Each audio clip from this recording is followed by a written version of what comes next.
Les modules RS sont prémarqués en usine avant l'expédition avec des informations qui aideront les équipes sur le terrain lors des étapes de manipulation, d'assemblage et d'encadrement de l'installation du poteau. Chaque module a 4 axes principaux, espacés de 90 degrés autour de la circonférence du poteau. Ils sont marqués comme les axes A, B, C et D.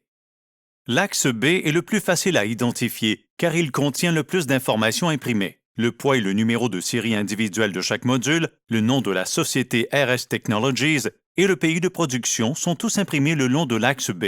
Une ligne en pointillé court sur la longueur du module entre les informations imprimées. Tous les modules de poteau RS auront une étiquette en aluminium avec en relief la taille et le numéro de série unique des modules.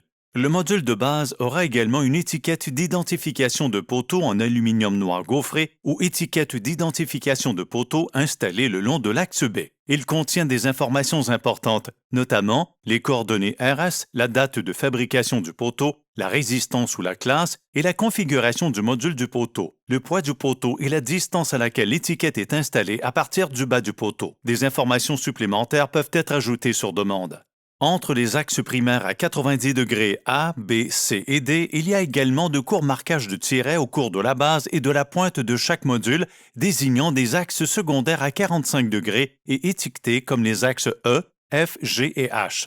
Ces axes aideront lorsque l'installation du matériel est décalée et non à angle droit les uns par rapport aux autres.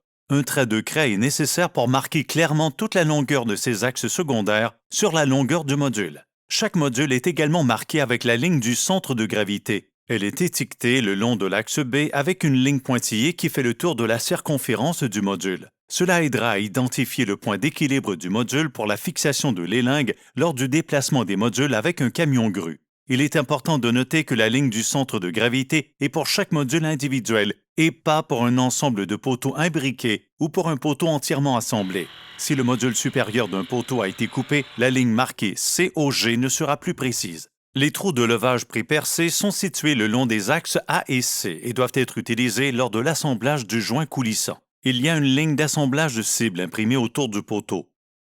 Lors de l'assemblage d'un joint coulissant, une fois que 4000 livres de force d'assemblage sont appliqués de chaque côté à l'aide de 2 palans de 2 tonnes, la base du module supérieur se retrouvera à plus ou moins 1 pouce ou 25 mm de la ligne d'assemblage cible 95% du temps.